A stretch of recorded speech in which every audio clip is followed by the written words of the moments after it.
Bermula hari ini, rakyat Malaysia boleh isi minyak RON 95 pada harga RM1.99 seliter di bawah skim baharu kerajaan, iaitu Budi 95. Apa yang berbeza kali ini? Subsidi tak lagi diberi secara terbuka tetapi melalui sistem bersasar menggunakan MyCard. Setiap warga negara yang ada MyCard dengan chip berfungsi dan lesen pemandu sah akan automatik layak. Kuota pula ditetapkan sehingga 300 liter sebulan. Langkah ini bukan sekadar nak turunkan harga minyak, tapi lebih besar daripada itu. Kerajaan mahu elakkan ketirisan subsidi kepada warga asing. Selama ini, bila harga minyak murah, bukan rakyat saja yang menikmati, tapi juga kenderaan luar negara yang isi minyak di sepadan.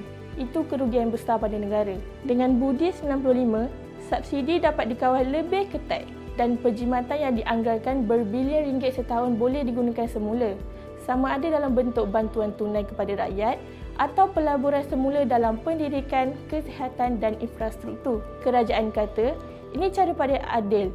Rakyat Malaysia tetap dapat harga murah, tapi dalam masa sama, fiskal negara lebih kukuh. Apa pandangan anda? Budi 95 ini solusi terbaik untuk rakyat dan negara atau hanya langkah sementara sebelum subsidi lebih ketat diperkenalkan?